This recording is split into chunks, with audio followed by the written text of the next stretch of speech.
Bonjour à tous et on se retrouve pour un nouvel épisode sur Blabla de Kiné avec Fred et Ulrich. Et aujourd'hui, on va aborder un sujet extrêmement important, pour nous en tout cas, qui est le bilan. Et donc, on va essayer de plonger un petit peu dans ce thème afin de savoir quels sont les avantages et les inconvénients de faire un bilan, pourquoi c'est important, pourquoi parfois certains professionnels de santé passent à côté, qu'est-ce qu'on peut rechercher dans un bilan et en quoi il va guider la suite de la rééducation. Et on va essayer un petit peu de mélanger nos points de vue, nos avis et notre pratique sur ce thème qu'est le bilan. Donc, on va commencer tout d'abord par l'importance du bilan et pourquoi, selon nous, chacun a son avis, mais pourquoi, selon nous, il faut le faire et pourquoi il est important de le faire. Donc, s'il y en a un de vous deux qui veut commencer, Fred, Ulrich, Ouais. vas-y, Bon, Fred. ok. Bon, on va répondre au fur et à mesure. Je pense qu'il y aura, enfin, c'est le principe d'avoir un échange. Mais déjà, on peut faire, pour répondre à cette question, parler de la notion du placebo. D'accord? On le sait, le placebo, globalement, c'est 30% de réussite. Donc, c'est-à-dire que si quelqu'un vient te voir sur 100 patients, que tu fasses de la plus grosse merde au monde, bah, tu soigneras 30% des gens. D'accord? Bah, c'est vrai. Oui, oui, C'est oui, non, c'est vrai. une C'est bonne c'est dit façon. poliment. Ouais, mais c'est une bonne C'est façon très imagé. d'imager, de définir le placebo. Mhm, 30%, moi, enfin, je sais pas vous, mais moi, ça me suffit pas. mhm. Pas bien, hein, c'est en Oui, soi, bien hein. sûr. Je Ouais, ouais. dis que si tu fais de la merde, tu soignes 30% des gens. C'est quand même exceptionnel. Juste par le pouvoir hiérarchique, thérapeute-patient. Mhm, Du coup, le fait ouais, d'introniser ce bilan, ça, en quelque sorte, ça place un contrat de soins. Et juste mhm, le fait de placer ce contrat de soins, donc ça met si tu veux, une confiance thérapeute-patient, qui déjà, ce processus-là va alimenter un processus de guérison, ou du moins, le patient va commencer à comprendre et va rentrer dans un processus de rééducation. Et après, tout l'objectif d'avoir le bilan, c'est que, bien sûr, on va pouvoir comprendre ce qu'a la personne, on va pouvoir aussi expliquer à la personne ce qu'il a et qu'est-ce qui en découle derrière. Parce que je pense que, au-delà de comprendre ce qu'a la personne, le patient, lui expliquer, c'est fondamental parce que, en expliquant avec des mots simples, tout simplement, enfin, peu importe en fonction de quel métier non, il se situe, on se place au niveau de langage du patient et du coup, ça va mettre des mots sur ça, ce qu'a le patient, ça va désacraliser la pathologie. Parce qu'il faut le dire, hein, maintenant, avec l'heure d'Internet, bah, tu vas sur Doctissimo, tu crois que tu as un cancer du coude, alors que on est très loin de ça et il y a très très peu au final. Les red flags, on en reparlera certainement, mais c'est important à identifier. Mais au final, combien on identifie de red flags sur 100 prises en charge? Bah, il n'y en a pas non plus des mhm. masses. Les connaître parce que c'est important et c'est à ce moment-là où on doit les mettre en évidence. Mais le bilan, il va être là pour expliquer, désacraliser et après, d'un point de vue professionnel, savoir identifier ou se rapprocher au mieux de la compréhension de la personne qui est en face de nous et essayer d'entreprendre des routes thérapeutiques parce qu'il n'y en a pas qu'une seule souvent. Et en général, c'est aussi pour ça que c'est utile. Je ne sais pas ce que vous en pensez, les gars, mais Bon, je pense que tu as pas mal t'as dit pas mal de choses déjà. Alors pour moi, c'est, on va dire, je suis un peu dans l'air du temps pour ma part parce que j'ai en ce moment une stagiaire qui est en quatrième année, qui va diplômer bientôt. Et du coup, j'ai déjà dû répondre ou alors expliquer l'importance, le comment, du pourquoi du bilan. Donc pour moi, du coup, j'ai un peu déjà peaufiné les réponses. Alors la première chose, c'est ce que j'ai dit à ma stagiaire. La première chose, c'est la présentation. On se présente, je parle à qui, je m'adresse à qui. C'est la première, on va dire, le premier échange, la première interaction, c'est le bonjour. Voilà. Et c'est d'ailleurs la première phrase qu'on pose, même quand on va chez le médecin, on sait que quand on y va, c'est parce que ça ne va pas. Mais le médecin demande bonjour, comment ça va? Ben, c'est un peu le bonjour, comment ça va, on va dire, de la prise en charge, ça commence par le bilan. Moi, ça me permet déjà de voir à qui je m'adresse. À qui je m'adresse, quelle est la personne qui est en face de moi. Quel est son niveau d'études aussi, ça permet de sonder la personne, son niveau d'études, son niveau social, son niveau psy, un tout petit peu, sans pour autant être un grand psy, hein. Ça permet de voir déjà quelles sont ses attentes, quels sont ses objectifs, quelles sont ses croyances aussi, parce que ça, c'est aussi le bilan va permettre aussi déjà de faire un premier triage dans ces croyances-là. Ça va permettre déjà de base de fixer une bonne approche, une bonne, ils appellent ça alliance thérapeutique, Et du coup, ça permet aussi à la personne de se mettre en confiance par rapport à vous. Voilà, je m'adresse à quelqu'un qui m'écoute. Et ça, c'est bon, ça permet déjà de répondre à des questions qui vont venir Mhm. après sur pourquoi l'importance du bilan. Voilà, quelqu'un m'écoute. Parce que malheureusement, il faut le dire, parfois, ben, on peut avoir des déserts en termes de prise en charge thérapeutique. Et du coup, ben, je suis déjà allé voir tant et tant de médecins. Ben, parfois, je me suis entendu dire, hein, sans prétention aucune, oui, c'est la première fois qu'on me pose autant de questions. Alors, vous allez voir que ça peut aussi avoir son inconvénient. Donc, ça, c'est vraiment hyper important. Ça permet de rechercher les bonnes informations tout de suite, de les noter. Parce qu'honnêtement, moi, j'ai fait un bilan lundi d'après, je m'en souviens plus exactement. Alors qu'on peut savoir que parfois un test peut avoir son importance et ça permet en même temps de fixer déjà de bonnes bases, d'avoir des indicateurs. Moi, j'appelle ça des indicateurs ou des marqueurs. Voilà, à T0, on avait mal quand je courais au bout de 30 minutes. Ben, 3 semaines plus tard, on en est où? Ben, j'ai toujours mal, mais par contre, c'est au bout d'une heure. Voilà, la personne, elle voit, ça permet de quantifier aussi un peu l'évolution. C'est pas juste sur ce que moi je faisais au début, en tout cas quand je sortais de l'école, c'était j'ai l'impression que ça va mieux, hein. Donc voilà, là c'est quantifié. Voilà, on avait mal le premier jour à 30 minutes, c'est écrit. 2 semaines plus tard, c'est au bout d'une heure. On a toujours mal pareil, mais au bout d'une heure, évolution positive. Donc ça c'est vraiment hyper important. Donc, et ça permet de structurer. Je trouve que ça permet de structurer, ça me facilite le travail d'après. Ça me permet d'organiser beaucoup plus facilement mes items. Et du coup, ça permettra de gagner du temps sur la thérapeutique, tout simplement. C'est pour moi, c'est ça c'est ce que j'ai dit à maman dans pas mal de bilans et c'est ce que je dis aux personnes aussi, hein. Donc, c'est vraiment pour moi le plus important dans le bilan. Alors moi, je trouve que c'est important parce que il y a un truc que les gens ne savent peut-être pas, mais les kinés, par le code de déontologie, ils ont une obligation de moyens. Ils n'ont pas une obligation de résultat. Ça veut dire qu'on n'est pas jugé sur est-ce qu'on arrive à te soigner ou pas. C'est Par vrai, contre, le kiné est jugé sur est-ce qu'il va mettre en œuvre tous les moyens nécessaires pour réussir à te guérir. c'est Et c'est exactement vrai ça. que c'est difficile à imaginer qu'on mette tous les moyens en œuvre quand on zappe le bilan. Base. C'est vrai que c'est compliqué parce que ça Jean, veut dire que tu avances un petit peu au hasard, quoi. tu dois mettre en œuvre tous les moyens, mais le bilan va normalement, si tu as un bilan qualitatif, va augmenter tes résultats. Ah oui, tes chances de réussite, bien sûr. Si tu as des meilleurs résultats, tu as une meilleure pub Donc, indirectement. et puis moi, c'est évident. Je sais pas, j'ai un voyant qui s'allume chez le garagiste, il doit me faire un diagnostic. Ouais, Donc, ouais, il change il pas va une pièce pas, directe. voilà, il va pas changer. Alors, on peut aussi changer toutes les pièces et Inch'Allah, ça va passer. Il y a un truc qui va marcher. Et voilà, mais non, c'est pas Hum, ça. Le but, c'est de gagner du temps. bien Ça me sûr. permet de gagner du temps. Si je fais mon bilan, c'est de gagner de l'argent. Là, on est en train de parler beaucoup du trou de la sécurité sociale. Donc, voilà, ça fait partie du processus aussi.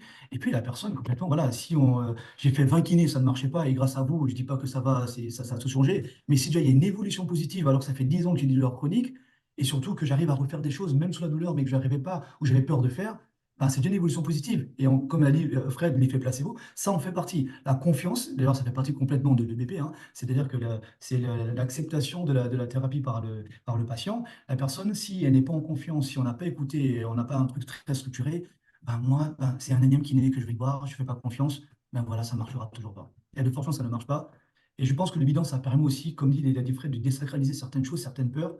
Et on sait très bien qu'avec la kinésiophobie, ce genre de choses, l'angoisse, ça peut être une personne qui va avoir peur de retourner au sport ou à son niveau. Ça va être une personne qui aura peur de retourner au travail, qui va encore multiplier les athées. On sait que ça coûte une blinde et que ça n'avance pas le problème. Donc, le bilan, c'est la base.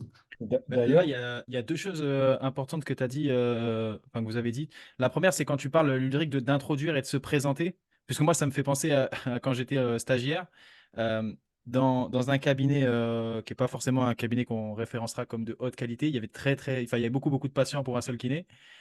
Et en fait, il n'y a pas eu de bilan ce jour-là. Et en fait, le kiné s'est aperçu lors de la deuxième séance que le patient, il parlait pas français. Non. C'est-à-dire qu'en fait, la séance, donc le patient a essayé de faire les élastiques. Alors, il y avait beaucoup d'électronique, il y avait beaucoup de machines, etc. Donc, ça, il s'en sortait à peu près. Mais à chaque fois, il disait et il essayait de faire. Et le kiné s'énervait parce qu'il ne comprenait pas. Et il n'y a qu'à la deuxième séance, quand le patient est revenu, qu'il lui a demandé alors comment ça va depuis la séance, que le patient lui a dit je ne parle pas français que du coup, il s'est dit, bon, ok, j'ai perdu une séance, quoi. Et Ah, la c'est vrai. deuxième chose, c'est que moi, j'ai remarqué, alors peut-être vous, je sais pas, dans votre entourage aussi, mais c'est que aujourd'hui, la kiné, elle souffre d'un manque de crédibilité qui est assez effarant. C'est-à-dire que Évidemment. les gens, ils n'ont plus confiance en la kiné. Ils vont voir le kiné parce que c'est le chemin à suivre et que bah, techniquement, c'est remboursé, donc ils n'ont trop rien à perdre. Mais c'est assez rare d'avoir quelqu'un qui te dit je vais chez le kiné et je sais qu'il va m'aider à me soigner. C'est assez difficile à entendre en tant que kiné. Surtout moi qui suis un jeune kiné. Bon, vous n'êtes pas non plus des vieux kinés, mais vous êtes plus anciens. Mais moi qui suis jeune kiné, c'est vrai que c'est difficile à entendre quand les gens te disent ouais, je vais chez le kiné, mais bon, on verra bien ce qu'il peut faire, quoi. Mais il me fait pas grand-chose, quoi. Et c'est dur à entendre, ce manque de crédibilité. Et puis il est dangereux parce que du coup, les patients, comme ils se tournent plus vers la kiné, ils se tournent forcément vers une autre solution plus bizarre, plus, comment dire, moins scientifique. Et dans ces moments-là, ils peuvent se faire avoir sur différentes techniques encore plus dangereuses que la kiné, quoi. Ouais, Alors, c'est important de parler de la crédibilité parce que là, on est en train de se battre pour avoir l'accès direct. Donc, ça, on sort un peu du cadre du bilan, mais il faut quand même en parler, c'est Mhm. important. Vraiment vite fait, on veut avoir un accès direct, comme dans des pays anglo-saxons. Bon, déjà, il faudrait se former. Ça rejoint un peu le podcast de la dernière fois. Il faut se former, il faut que les kinés se forment. Mais comment peut-on vouloir, on veut avoir un accès direct quand on ne fait même pas déjà de bilan?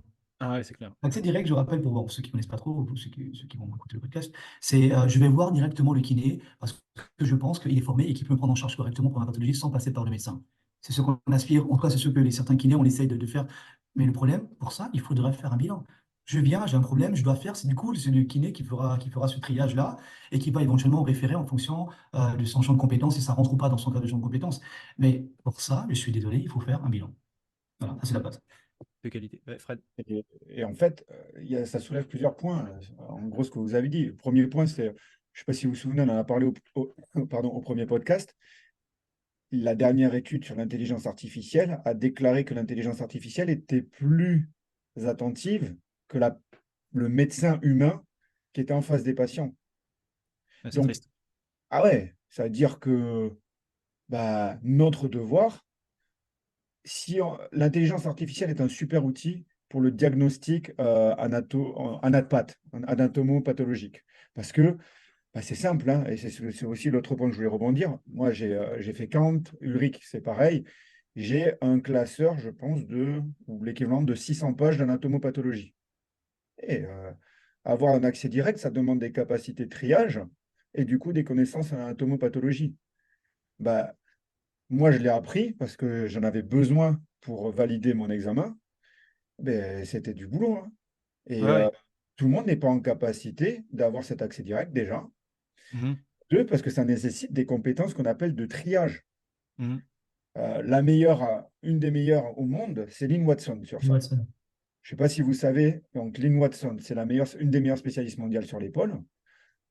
Un de ses boulots, et c'est incroyable, hein, parce que déjà, c'est pas péjoratif, c'est une femme. Et rentrer dans un collège médical Le euh, chir. de chir en Australie, quand tu es une femme, Et que kiné? un chirurgien, et que tu es kiné, c'est incroyable ce qu'elle a fait. Et elle fait quoi? Son boulot, c'est le triage Bilan. musculo-squelettique pour les chirurgiens. C'est incroyable. Donc, elle fait un bilan. Elle fait des bilans, des bilans. C'est ça. Mhm. Et moi, enfin, moi, ça fait maintenant, Ulrich, ça fait 1 an. Moi, ça fait, je pense, 7 8 ans. C'est mon boulot, en fait, au Krebs, essentiellement. Ulrich, il peut confirmer, qui Ouais. était venu avec nous. Euh, c'est mon boulot de trier. En gros, tu reprends pas, c'est grave, c'est pas grave. Et après, tu réfères au médecin du Krebs et au corps médical. Ben ça nécessite des compétences et des savoirs qui prennent du temps et qui demandent beaucoup de savoir.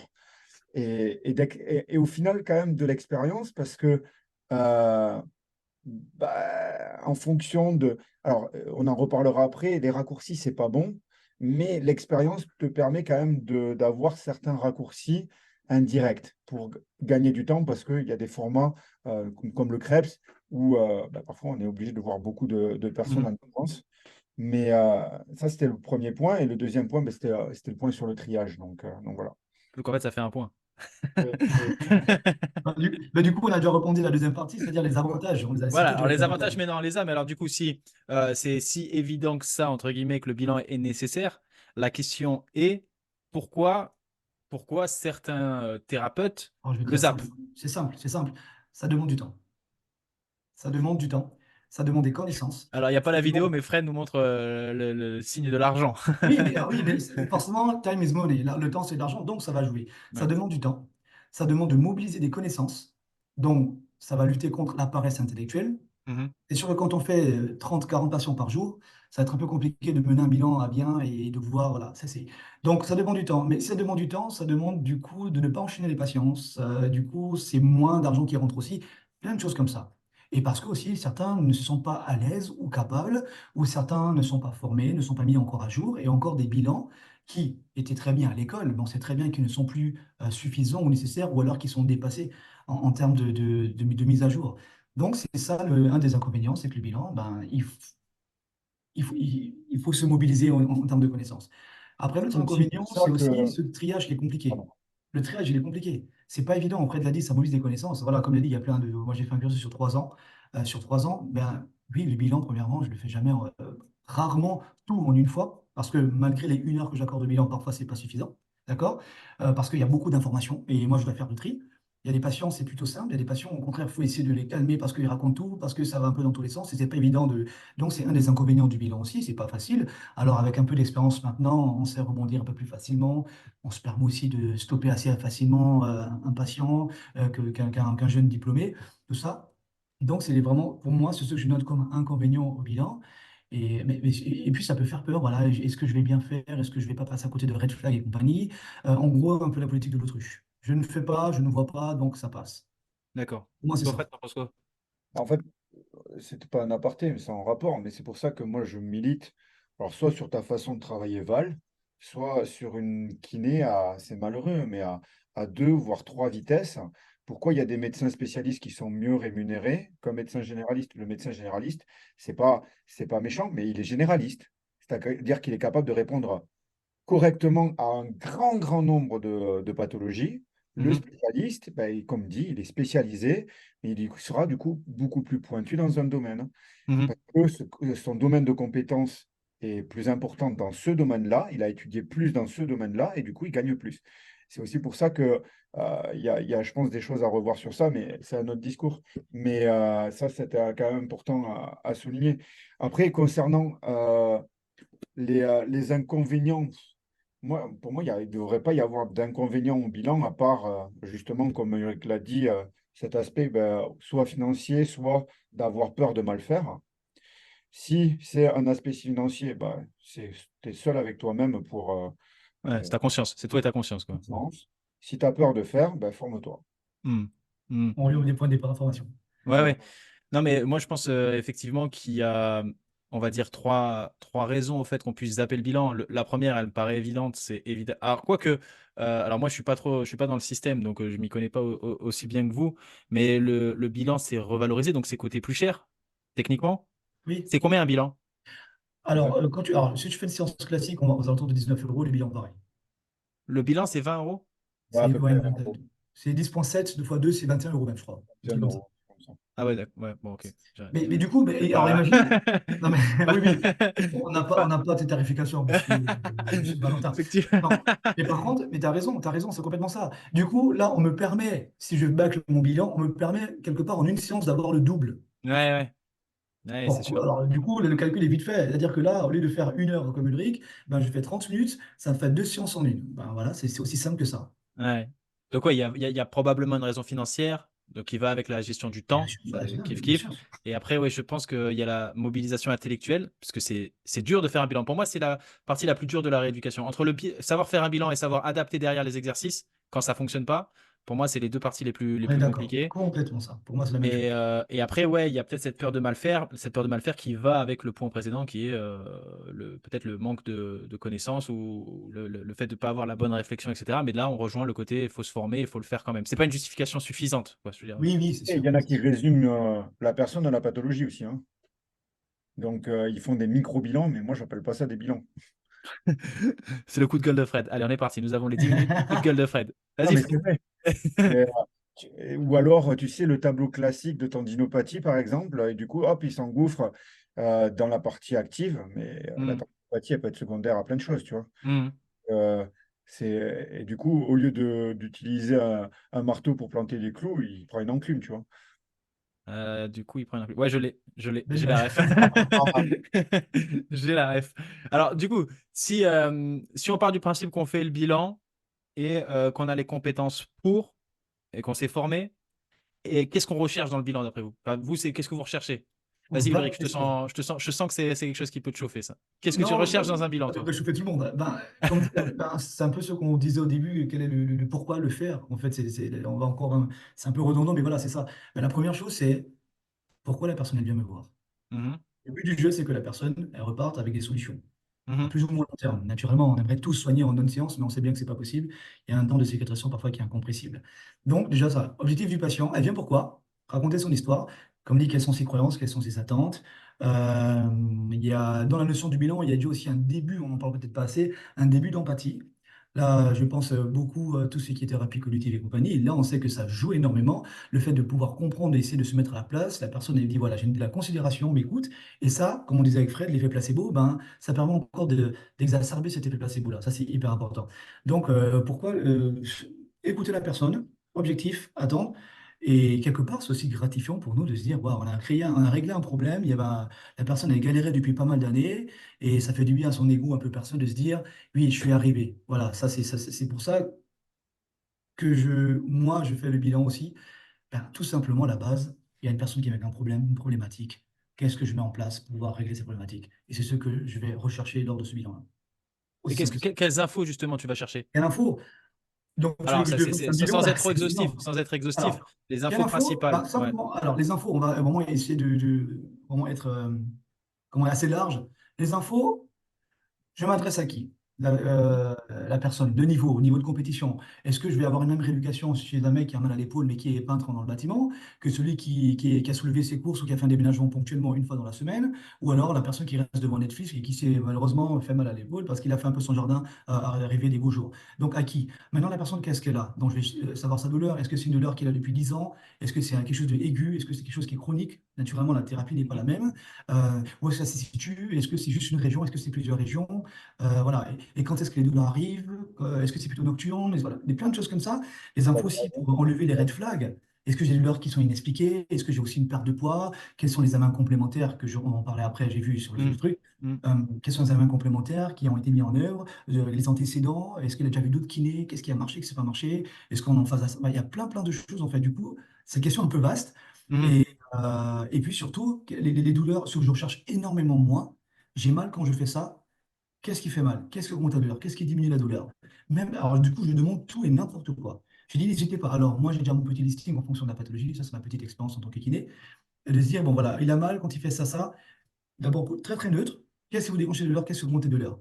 Oui, ça, je ne sais pas. Est-ce que, par exemple, ça peut augmenter? Ah oui, ça aussi, ça peut augmenter. Voilà, donc moi, je recherche quels sont les facteurs qui déclenchent ou augmentent les symptômes que le patient est venu me décrire, ou au contraire, qu'est-ce qui va mieux quand ça fait mal, qu'est-ce qu'il met en place comme stratégie. Et moi, c'est une première stratégie pour pouvoir développer cette réhabilitation future. D'accord. Toi, Fred, Parce tu que- rajoutes quoi? Il y a des choses que tu recherches en plus ou différemment? Ouais, donc qu'est-ce que je pourrais rajouter en plus? Moi, je regarde si j'ai une population sportive, j'aime bien faire une analyse de l'activité. Mhm, Pourquoi? Euh, ou de l'activité professionnelle nécessite une grosse demande. mhm. Euh, Ça me permet d'évaluer en fait la sphère environnementale. Donc ça, c'est quelque chose que j'évalue pas mal. Euh, En gros, quel est l'impact de l'environnement sur la personne qui est en face de moi? Quels sont les stresseurs qui s'appliquent à la personne, que ça soit psychologique, que ça soit moteur, SIA, euh, que ça soit émotionnel, créatif, intellectuel, etc. Donc ça, c'est la partie que j'avais vue avec Par le bas de la Sorbonne, qui est vraiment super bien, s'il y en a qui veulent creuser.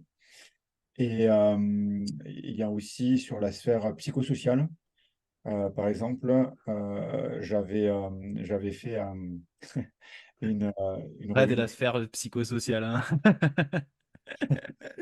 revue de littérature où on retrouvait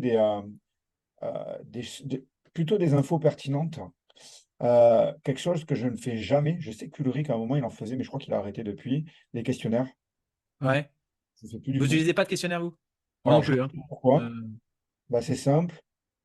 J'ai fait une très grosse revue de littérature sur l'utilité des questionnaires. Qu'est-ce qu'ils révèlent?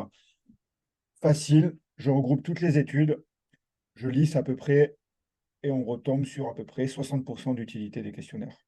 ouais, C'est bon, presque pile ou face. presque. Ouais, Alors, ok. les questionnaires, premièrement, les questionnaires, on laisse la personne le soin de répondre tout seul. J'ai toujours eu beaucoup de mal avec ça.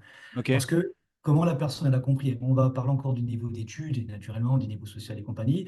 Même si les questions sont simples, quelle est la différence entre une gêne et une douleur? C'est la question que je peux vous poser. Ouais, Qu'est-ce ouais, que la c'est personne clair. estime comme étant gêne? Qu'est-ce que Hein, la personne estime comme étant douleur? hein, Bon, par exemple, hier, j'étais encore au Krebs, comme dit Fred, on intervient pour le triage 2 heures par semaine pour ma part. Euh, Presque tous les judokas du Krebs, il y a une douleur, hein. Ils vont dire ça va. hein. Ouais, ouais. Je dis, mais le ça va, ça veut dire il y a zéro douleur? Non, ça fait mal, mais c'est supportable. Ouais, Test pareil. positif quand même. Ouais, ouais. Donc, quelle est la relation qu'on a à la douleur? Donc, moi, je me retrouve devant mon questionnaire, parfois qui n'est pas évident. Comment j'ai compris la question et comment est-ce que ma réponse va exactement celle que je voulais exprimer? Parfois, on se retrouve un peu entre deux eaux. Je choisis quoi? Allez, petit bonheur, la chance. On va choisir parce que. Et puis, ce questionnaire, ben, si je suis dans une idéologie un peu de reconnaissance, je veux qu'on me reconnaisse en tant que patient qui souffre, qu'on me reconnaisse en tant que personne dans la société qui galère et compagnie, j'aurais tendance à surestimer mes douleurs, ou au contraire, j'aurais tendance à sous-estimer mes douleurs. J'ai un patient que Fred connaît bien, c'est le père d'un ami qui est kiné, qui s'est fait opérer le coffre des rotateurs, sauf que c'est un monsieur qui a malheureusement eu une vie très très difficile avec une guerre dans l'ex-Yougoslavie. Ben, avec ce monsieur-là, j'ai dû chercher les informations pour qu'il me dise qu'il a mal. Il avait mal, mais pour lui, c'était une douleur qui était insignifiante Mhm. au vu de son parcours, de la guerre qu'il a dû mener, parce qu'il était Mhm. armé pendant ce moment-là. À mon avis, il a dû faire des choses qui, on va dire, un peu compliquées dans sa vie. Donc, tout ça, devant un questionnaire, je me retrouve tout seul. Ah, je ne sais pas quoi répondre. Donc, pour moi, je ne suis pas fan des questionnaires. Je préfère avoir l'interaction. Parfois, c'est juste la mimique, c'est parfois l'émotion aussi, et sans la avec une feuille. Donc, j'en fais quelques-uns. Mhm. Comme dit, j'appelle ça des marqueurs Mhm. mais vraiment pas tant que ça. Après, de base, je ne suis pas fan de beaucoup de data, parce que les data, en fonction du contexte, en fonction du jour, de l'humeur de la personne, ça va être complètement différent. Alors ça, Et c'est juste, moi, avec ma façon juste de d'un voir. point de vue ethnique, un Japonais, il n'aura pas le même réponse à un questionnaire Oui, qu'un oui. Latin. Ouais, On le retrouve dans la psychologie du sport, on le retrouve dans plein de trucs. C'est pour ça que moi, je n'en tiens pas Moi, je compte. suis Et pas trop je fan, perso. préfère largement évaluer l'environnement de la personne. Mhm. Ça impacte grandement quand même les niveaux de douleur. Et après, la psychologie de celle qui on a en face de nous, comment il réfléchit, son parcours, etc. C'est quelque chose qui éduque bien. Et par contre, ce qui ressortait aussi de cette revue, c'est des profils psychologiques ou des traits psychologiques qui sont par contre des marqueurs assez importants sur la rééducation. Un des premiers, c'est la dépression. On n'en voit Ouais. jamais quelqu'un se faire opérer avec une dépression. Ça augmente, mais je sais plus, c'est incroyable la multiplication du risque, par exemple, de faire une algodystrophie. C'est incroyable. Il y a la kinésiophobie, il y a les croyances. Donc, croyances, kinésiophobie, dépression et attrait psychologique négatif, Oui, catastrophisme, angoisse, tout ça, quoi. autisme, etc. C'est les marqueurs les plus importants à repérer chez une personne. Alors, par contre, du coup, ça soulève des questions qui sont plus personnelles. Donc après, on a le choix. Moi, si je connais le patient, en général, je le fais au premier bilan. Si je ne connais pas la personne, bah, ça dépend. Mhm. Genre, les questions, d'accord? Si la personne rentre dans cette orientation du questionnement, bah, du coup, j'en profite pour faire une éducation à cela. Mhm. Si elle ne rentre pas ça, je le mets juste de côté et j'en reviens quand je connais un peu plus, pas intimement, mais Ouais, ouais. la personne. Quand la confiance, elle s'est développée et qu'elle s'ouvre un peu plus, quoi. Mhm. Exactement. Parce que tu vois, j'avais fait Les une bilan, il contribue formation énormément à cette confiance. qui Mhm. s'appelait Parlons de douleur avec Thomas Osinski et j'ai oublié le nom de l'autre formateur. Et en fait, on avait eu plusieurs ateliers pratiques. Ouah, c'était hyper perturbant.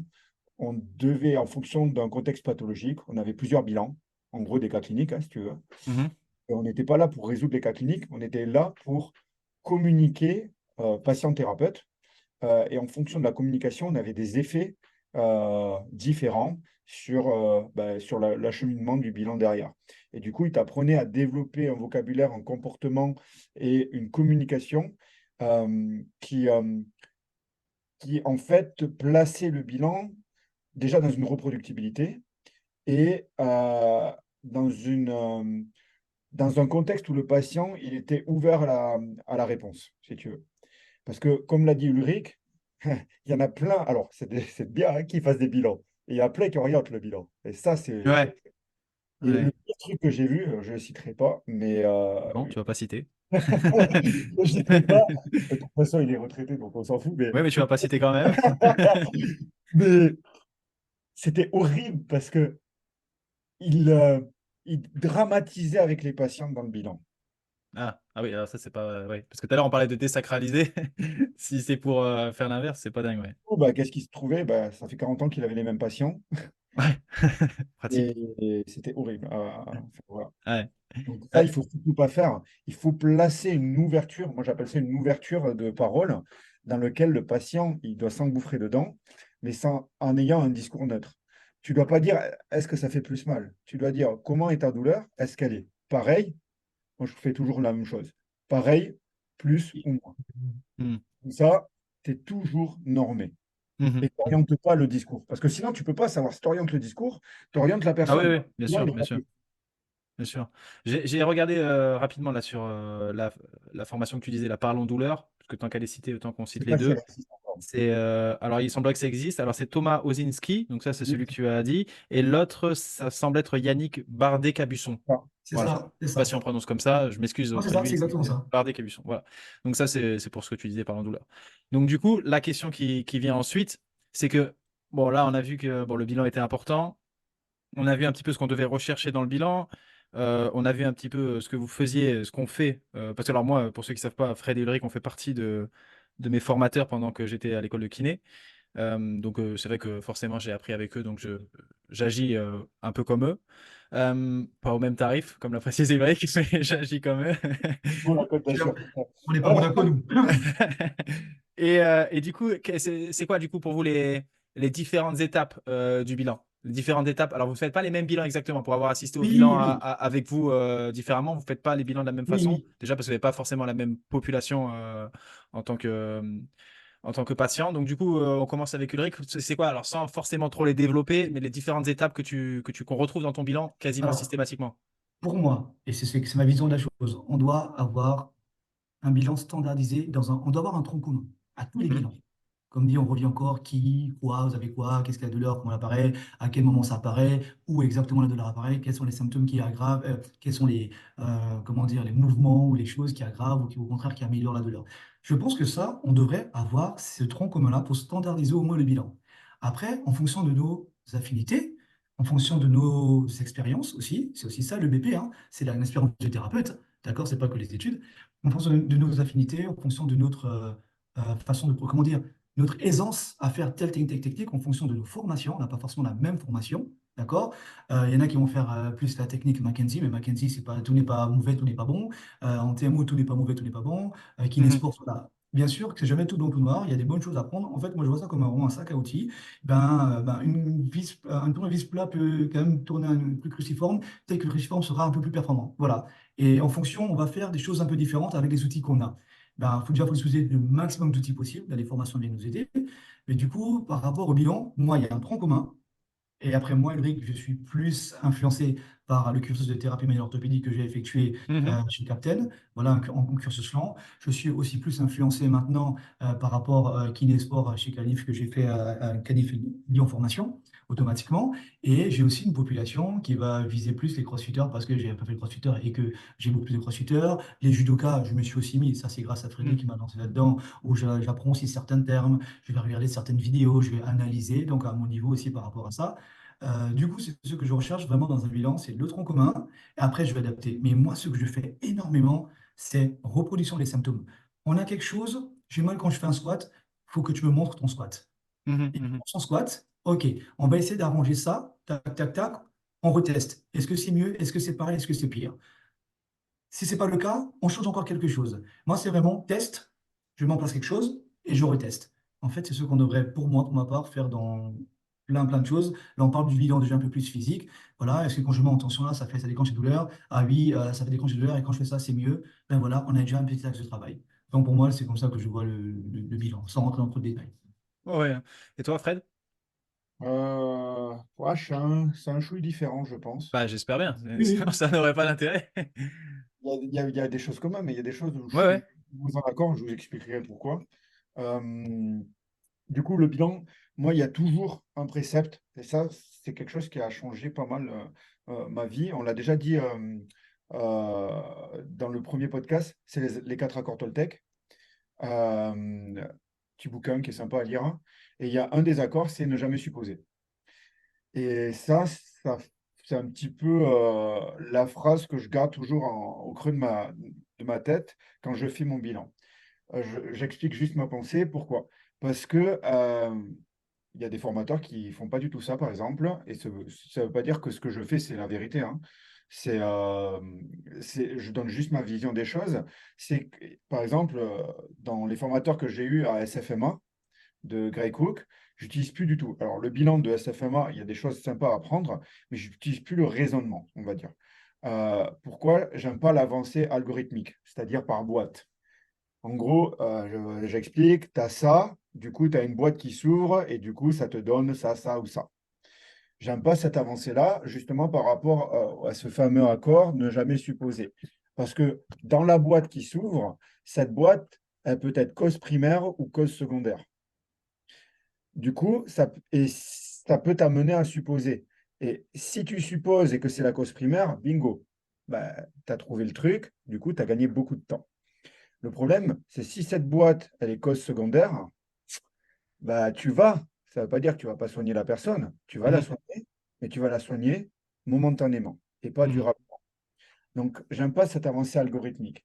C'est pour ça que j'ai quand même un bilan qui est quand même assez large et vraiment large. Donc, en gros, en général, je commence par l'anamnèse. Ouais. Donc ça, c'est le Donc, tronc commun avec Ulrich. Globalement, là, vous faites... et moi, je Ouais. fais pareil, hein, on on a a tous... discuté avant, Ouais, ouais. OK. d'accord, pourquoi il est là, Uhum, etc. uhum. Les sites de douleur, l'environnement, le sport, le métier, etc. Les mouvements aggravants et les mouvements soulageants. Et c'est là où je pense, je diffère un tout petit peu d'Ulrich. Ulrich, il utilise beaucoup la modulation des symptômes, comme on Mhm. l'a dit. Et moi, je trouve que c'est un peu dangereux. C'est-à-dire que, enfin, dangereux. Euh, oui et non, ça dépend qui est en face de moi. La modulation de symptômes, à mon sens, pour moi, elle est essentielle chez les personnes qui sont très irritables. OK. Parce que c'est l'objectif. En général, la personne qui est très irritable, elle est là pour se soulager vite. Donc, la modulation des symptômes, quand le symptôme descend, ça a un gros avantage. Alors, juste pour ceux qui écoutent, irritable, ça n'a rien à voir avec le fait de d'être Oui, susceptible, hein. C'est irritable, elle est très douloureuse, la personne. Donc, chez personnes très douloureuses, toi, tu utilises la modulation de symptômes. c'est ça. C'est assez pertinent, mais par Mhm. contre, ça peut, justement, si on tombe dans cette case secondaire, cause secondaire, bah, ça peut vite nous empêcher de réfléchir sur d'autres options. Mhm. Alors, du coup, ça peut être un bon indicateur, mais je me le note sur ma feuille de bilan, mais je prends d'autres marqueurs.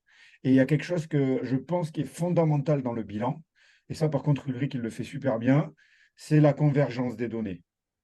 Ouais.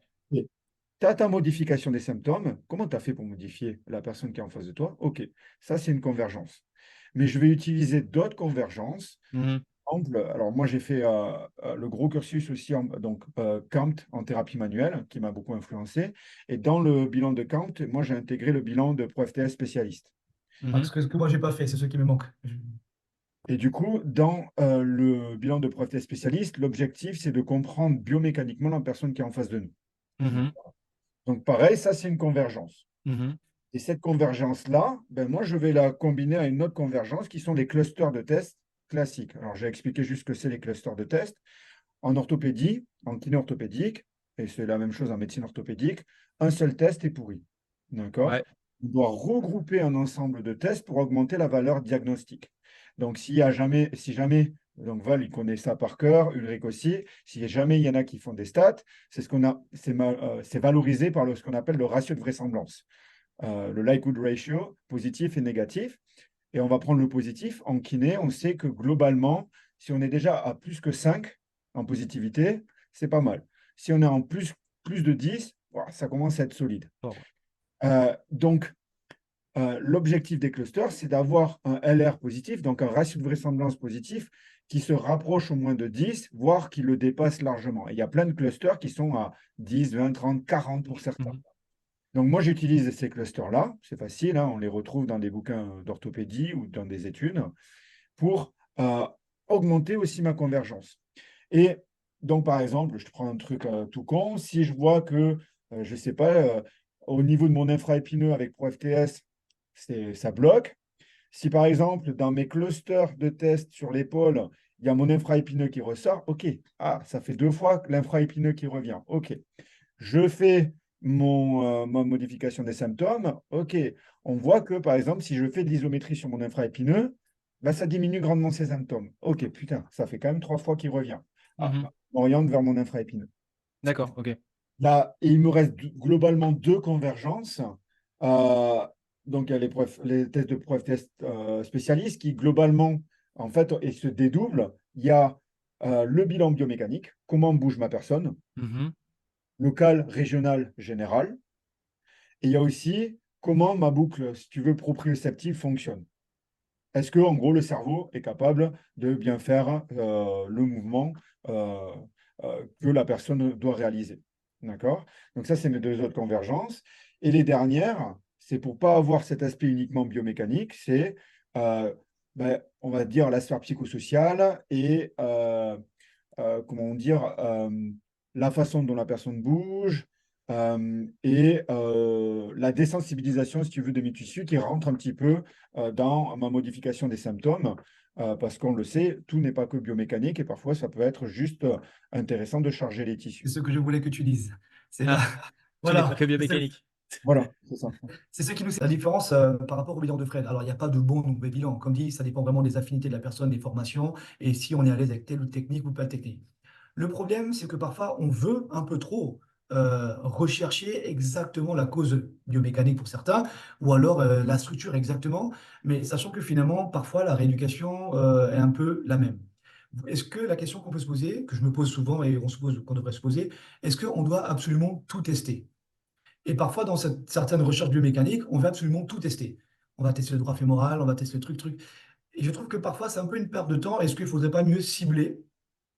Et ça peut aussi donner cette impression-là au niveau du bilan, ça m'est déjà arrivé, rare, heureusement, donner, mais pourquoi vous testez autant de choses alors que j'ai ça? Et je me Mhm. suis dit, mais pourquoi? Parce que ben, moi, au début, on m'a donné un bilan qu'il fallait faire tac, tac, tac, tac, tac, tac. Il fallait à chaque fois comparer le côté opposé. Donc, à chaque fois, je faisais un genou, je reviens à l'autre côté. Je fais varus forcé, je reviens à l'autre côté. Mais en fait, finalement, maintenant, ce que je fais, c'est que je fais tous les côtés droits. Ici, il y a un symptôme qui apparaît. Je vais le comparer du côté opposé pour voir si c'est pas déjà quelque chose qui est de basique. Voilà. Et parfois, dans certains bilans, je vais pas dire la marque du truc, hein, de l'information, j'ai l'impression qu'on a tendance à vouloir tout tester. On va tester la partie antérieure du deltoïde antérieur. N'est-ce pas, monsieur Cosset? Donc, non, non, c'est pas blague à part. Yeah. C'est la question que je me pose tout le temps, hein, à moi, et parfois je peux reprocher, entre guillemets, mais vraiment j'insiste dessus. Après, on a déjà discuté plein de fois, travailler le faisceau latéral du long fléchisseur de l'hallux. Je crois que Déjà, ça. Alors là, pour les auditeurs, vous allez assister, pour ceux qui n'ont pas l'habitude, hein, qui ne connaissent pas Ulrich et Fred, non, non, non, non, à un débat important entre Ulrich et Fred. ça Alors là, dépend de la taille et du poids de la personne. euh, il n'y a pas de défi physique pour une fois Non, entre non, non, non. deux, mais on est Non, sur. mais par contre, il a vraiment raison. Nous aussi, alors, aucun bilan n'est bon, hein. La Ouais. TMO, même si je suis diplômé TMO, je peux te dire que le bilan que je faisais en TMO et ce que je faisais par rapport à la TMO, j'ai revu, mais vraiment de manière drastique, mon bilan, mais dans pas mal de domaines. Et quelque part, c'est ça. Celui qui me dit je fais le même bilan depuis 20 ans, un bilan n'est pas figé. C'est pas possible. Ouais, bien sûr. Et Bon, c'est ça, je grâce pense qu'on est aussi tous à, d'accord. voilà, c'est grâce à ce qu'on est en train de faire là actuellement, c'est grâce aux formations, ce qu'on Mm. lit sur les réseaux, les revues de littérature, les formations que Fred peut avoir et moi je peux avoir. Et ça, quelque part, il y a des choses qu'on ne faisait pas parce que Fred m'a montré que je le fais maintenant. Mm. Mais vouloir tout tester, je ne sais pas. Alors, Alors, il faut le droit de réponse à Fred, Bien forcément. sûr. déjà, je teste pas tout. Mais alors, pour répondre à ça, c'est que je teste pas tout, mais ce qu'il faut jamais oublier, c'est que il faut tester ce pourquoi se plaint la personne. Oui, naturellement. Donc, on va pas tout tester si c'est pas en relation avec la clinique de la personne. Ça, c'est le premier point. Et le deuxième point, c'est que parfois, ça nécessite d'élargir ou non. Et là, par contre, je reprends, pareil, hein, c'est juste une des convergences, mes tests pro FTS. C'est Arnaud, j'aime bien sur cette façon-là, sur ce qu'il fait, euh, ré- euh, local, régional et il ouvre. Donc, en gros, si tu veux, je bilante le local. Si Mhm. ça ne suffit pas, je bilanterai en régional. Si ça ne suffit pas, je vais bilanter sur des chaînes, par exemple, myofaciales. Mais je ne vais pas faire local, régional, chaîne myofaciale à mon premier bilan.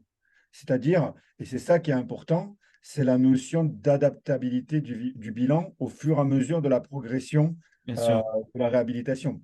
Parce qu'en fait, le local, par exemple, l'évaluation locale va peut-être t'apporter 70% de progression, mais il va te manquer 30%. Ben, toutes les 30 derniers pourcents, il va falloir aller chercher un peu plus haut, un peu plus loin, par exemple. Oui. Donc, c'était aussi ça. Et après, cette approche biomécanique, elle n'est pas seule, elle se combine avec l'approche mise en tension des tissus et l'approche psychosociale. Et C'est c'est ce la que tu as dit. convergence de ça. Moi, je dois avouer que, bon, après, moi, je suis plus jeune kiné que vous. Donc, c'est vrai que moi, déjà, mon bilan, il met beaucoup de temps. Il faut, je m'entraîne à essayer d'aller, de le raccourcir un peu. Bon, je peux me permettre, pour des raisons que vous avez suscitées, de faire un bilan plus long.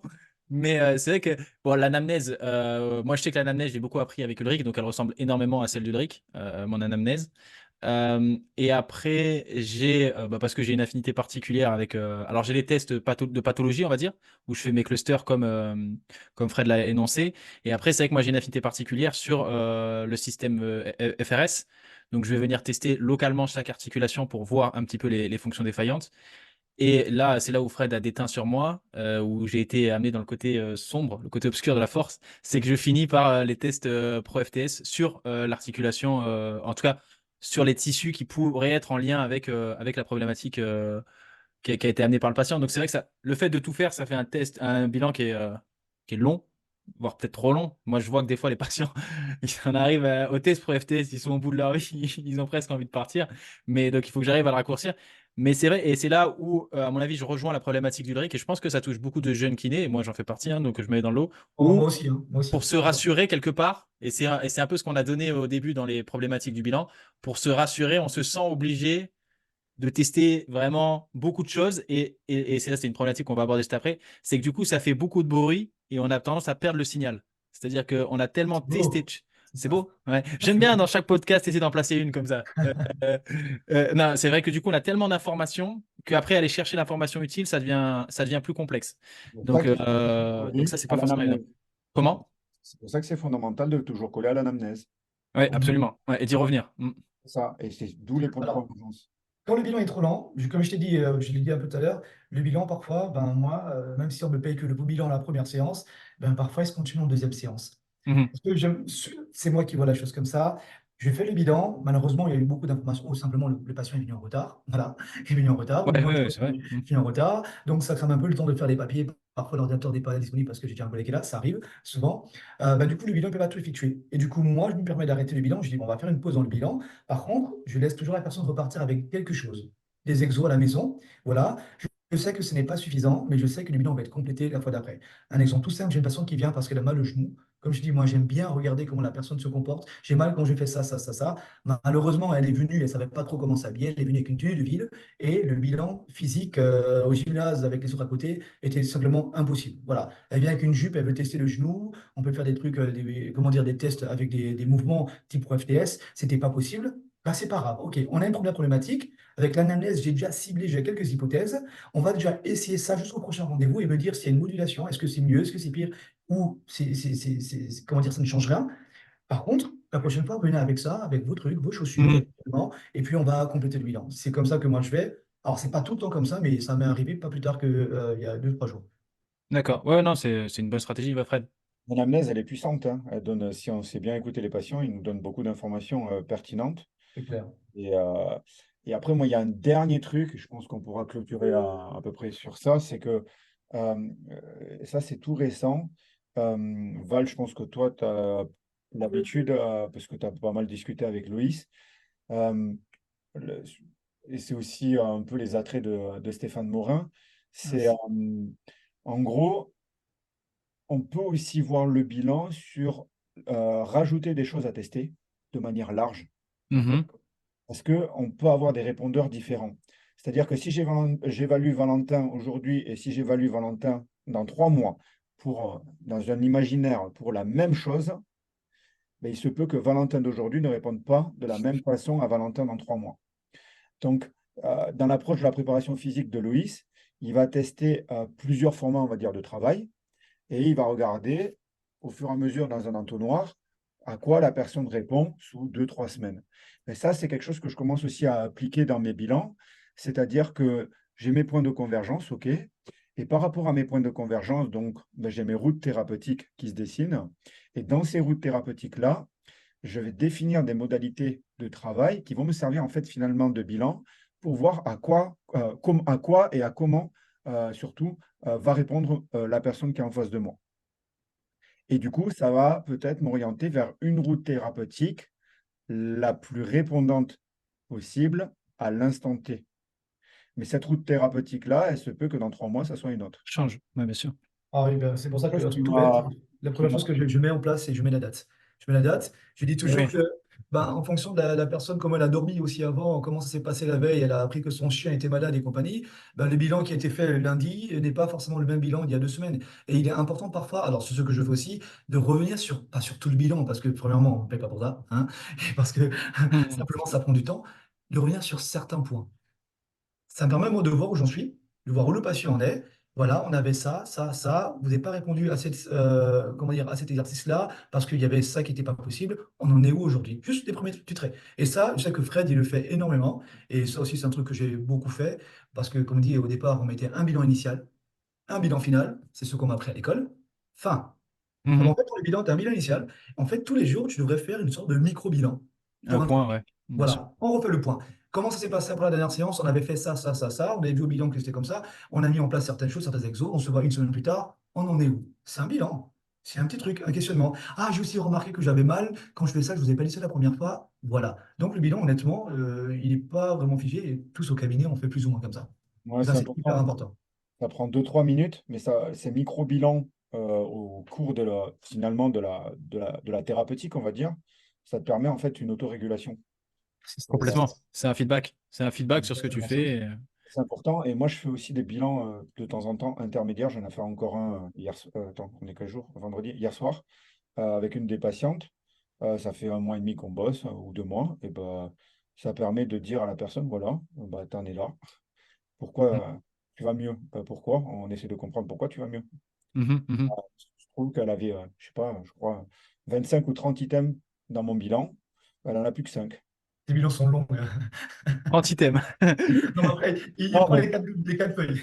euh, Non, mais c'est non, vrai. mais C'est pour ça que je dis, est-ce qu'il faut tout tester? Mais Fred, il fait ça, il met tout. Il met tout. et, Mais c'est et- bien. et en fait, mais oui, mais pourquoi? Parce que le contexte de cette patiente-là, elle a eu Bien sûr. un grave accident. Oui, oui, oui. Après, il y a le contexte, Je vois de qui évidemment. tu Et parles, oui, après, bien sûr, il bien y sûr. avait l'épaule. Donc, c'était un très, très, très gros bilan. Et du coup, ça permet aussi bah, de dire, OK, bah, ce que tu fais, ça a de l'importance. Et ça, c'est important aussi dans le contexte thérapeutique, on va dire. Et d'ailleurs, là, tu dis un truc, moi, qui me paraît vachement important, en tout cas, qui me marque, c'est que tu évalues aussi quand ça fonctionne. Et c'est vrai qu'on a souvent tendance à faire un bilan quand ça fonctionne pas, c'est-à-dire qu'on a un peu cette culture, enfin c'est un peu plus moderne là, c'est un peu les mindsets, les trucs où il faut se servir de l'échec pour progresser, machin, etc. Donc quand ça fonctionne pas, on peut se poser la question pourquoi ça fonctionne pas, on refait un bilan. Mais aussi c'est bien de faire un bilan quand ça fonctionne pour savoir, ok, ça Ouais, fonctionne, on progresse et plaisir. pourquoi. Comment? Ça fait plaisir. Non, mais ça fait plaisir, puis surtout c'est J'ai dit utile. Ça avant, veut pour dire, l'ego, ça fait du bien aussi à notre ego perso. bien sûr, mais c'est Tu important vois. Théoriser les pierres, je suis content, tu vois. Ça, on en parlera plus tard. Mais du coup, euh, que- que- quel lien, en fait, ma question, parce que là, on l'a abordé, c'est quand même une problématique qui arrive quand on fait les tests, c'est le flux de données. On l'a abordé ici. Euh, Entre les jeunes kinés qui veulent tout tester, moi par exemple, qui veulent tout tester, des kinés comme Fred qui essayent d'être le plus précis possible et qui font également beaucoup de tests. Comment on fait d'après vous, en tout cas, quelle est votre astuce pour faire le tri entre les données utiles et inutiles? Et en gros, après, c'est l'histoire un petit peu des convergences de Fred, c'est comment on fait le lien entre toutes ces données qu'on a du coup jugées utiles pour arriver à un diagnostic, entre guillemets, ou en tout cas un plan de rééducation et ne pas se perdre. C'est quoi pour Ouais. vous la manière de Alors, faire? ben, Fred l'a dit avant, l'analyse, le bilan, noter. Voilà. Qu'est-ce qui répond, Euh, qu'est-ce qui répond pas? On va prendre déjà les trucs qui ne vont pas. Alors, moi, ce que je fais souvent, et ça, c'est ce que je vois quand je donne encore cours à l'école IFMK, chez les étudiants, c'est la personne elle vient pour un problème au genou. Et donc, on parle de reproduction des symptômes que le patient reconnaît. Je viens pour le genou, j'ai mal, moi, je sais pas, en ischio-jambier, une déchirure musculaire au niveau jambier.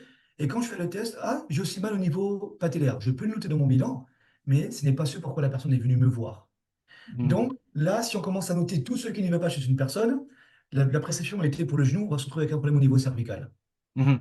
Donc là, déjà, il faut à chaque fois remettre dans le contexte, remettre un peu l'église au milieu du village. Oui, d'accord, on peut avoir ce problème, je peux le noter, ce que je dis, hein, je le note, mais ce qui est important, c'est la reproduction des symptômes que vous reconnaissez, ce pourquoi vous êtes venu me voir ou aller voir le médecin. Ça me permet déjà de faire un bon triage parce qu'il y a des personnes, parfois, la rééducation, le médecin écrit rééducation du genou. Ah, mais il y a plein de choses dans le genou. Donc, on essaie vraiment de cibler au maximum, ne pas avoir peur, ce que j'avais au début, ne pas avoir peur de remettre après dans le contexte. Oui, ok, d'accord, j'ai bien compris, mais par rapport à ce que vous m'avez dit avant, revenant à ce pourquoi vous êtes venu, du coup, ça donne quoi, ça. Et même parfois, je me reçois avec des bilans, je fais waouh, mais c'est énorme ce que j'ai noté.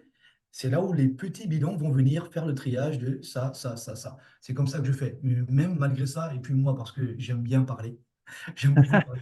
Et donc, du coup, j'en reviens aussi parfois à faire des bilans. Je dis, waouh, j'ai passé tellement de temps à écouter la personne, à noter plein de trucs. Et même 14 ans plus tard, ben, j'ai encore peut-être trop d'informations. Peut-être que je pourrais encore mieux cibler. Mais est-ce que le bilan parfait existe? Et parfois, ça m'arrive de ne pas réussir. Ben, faut pas avoir honte, faut pas être gêné. Fred, on le fait souvent, lui et moi. Écoute, Fred, là, j'ai trop d'informations, peut-être que j'ai raté quelque chose. C'est possible. Est-ce que tu peux venir 5 minutes, s'il te plaît? Voilà, j'ai de la patience, je vais appeler mon collègue, parce que peut-être il y a eu trop d'informations, peut-être que j'ai pas. Il y a eu tellement d'informations que je n'ai pas pensé à poser la bonne question, à faire le bon test. Fred, qu'est-ce que tu en penses? Et parfois, ça c'est parce que c'est Fred et moi, on se challenge un peu. Je ne te dis rien, la personne elle vient prendre de genoux, dis-moi ce que tu trouves. Voilà. Et la plupart du temps, on s'accorde à trouver la même chose. Alors oui, honnêtement, c'est pas du tout le côté malsain, c'est le côté Ah non, non, au contraire, pas bien sûr. sûr. Je suis pas sûr, je suis pas certain de ça. Il y a beaucoup d'infos, il y a plein de trucs. Je suis pas à l'aise avec ça. Ulrich ou Fred, qu'est-ce que tu en penses? Et voilà, c'est comme ça qu'on fait. Mais parfois, je me retrouve encore parfois à avoir trop d'infos ou peut-être pas assez. Ça arrive. Moi, pour trier dans le bilan, je prends les points de convergence qui reviennent le plus souvent. Parce que s'ils reviennent souvent, c'est qu'il y a un problème. La clinique ou l'anamnèse et les causes primaires. C'est mes trois focus. Et Tu te après, concentres là-dessus, ouais. ouais, c'est mes trois focus. Parce que si je corrige ce qui va vraiment pas, qui ressort souvent, c'est parce qu'on en a besoin. La clinique, bah, c'est parce que Bah pourquoi oui, bien pour ça. Ouais, c'est ce que dit pourquoi elle Ulrich. veut pas. Et la cause primaire, bah, je veux qu'il dure longtemps. Mhm. Donc, Non, mais ça, c'est vraiment bien. Aussi, c'est un avantage du cabinet où vous êtes plusieurs kinés. C'est clair. C'est de pouvoir aussi voilà, faire appel le coup de fil à un ami, Et tu un vois. ami, c'est ça, ça. elle C'est est clair. bonne, celle-là. C'est le coup de fil à un ami. Moi, j'appelle Fred pour savoir un peu ce qui se passe, l'aider. Et puis en plus, vous savez que vous pouvez faire confiance parce que bon, voilà, vous êtes honnête. Il n'y aura pas une volonté de l'autre de Ah non, non, non. voilà. S'il pense que tu as eu tort, enfin, en tout cas, s'il pense différemment que toi, il te dira qu'il pense différemment. Et ça, c'est hyper important Il parce que faudrait- sinon, ça rend le truc inutile, quoi.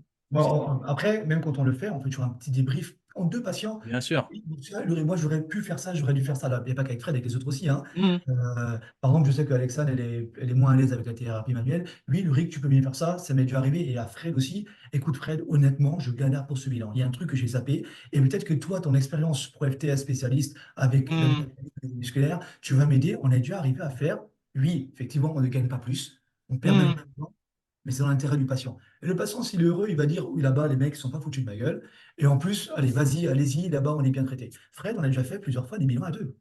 Mhm. Non, mais je On trouve est que c'est bien à vraiment une deux. force, hein. C'est Voilà, une force, hein, ça, de c'est pouvoir. la force qu'on a. Et j'ai aussi quelques collègues, parfois par Insta. Et dans le premier podcast, j'ai une collègue Ouais. qui m'a envoyé un vocal, on a parlé assez longuement. Oui, comment vous arrivez à ça? Ben, quelque part, c'est la force aussi des réseaux, c'est la force des podcasts et c'est la force de travailler avec des personnes aussi à côté. Mais comme tu dis, je pense, on est confronté au même problème. Comment trier les bonnes informations? Il y a des C'est personnes qui dur. ont métier de faire ça. J'ai un ami avec qui j'ai fait la TMO chez Captain à Paris, de la Texas Tech University, qui fait du triage aux urgences anglaises. J'ai dit, mais mec, comment tu fais? Ben, c'est un métier. Et son taf, Ouais. c'est de faire que ça. Alors, c'est pas dire qu'il sera forcément bon en rééducation sportive, mais son taf, c'est de faire ça. Et c'est un boulot à part entière. Donc, parfois aussi, on ne peut pas non plus être bon partout, on essaie de faire au maximum, et quand on ne peut pas, demande de l'aide, et puis il y a beaucoup d'infos, et puis on essaye. Et parfois, on se plante. Il y a des bilans, on s'est planté, et je pense qu'on se plantera encore, malheureusement. Mais quelque part, si on ne se plante pas, on est des dieux, quoi. Et ça, c'est pas possible. même si Fred a tendance à penser Ouais, ça. j'allais dire, est-ce que Fred est d'accord avec cette conclusion?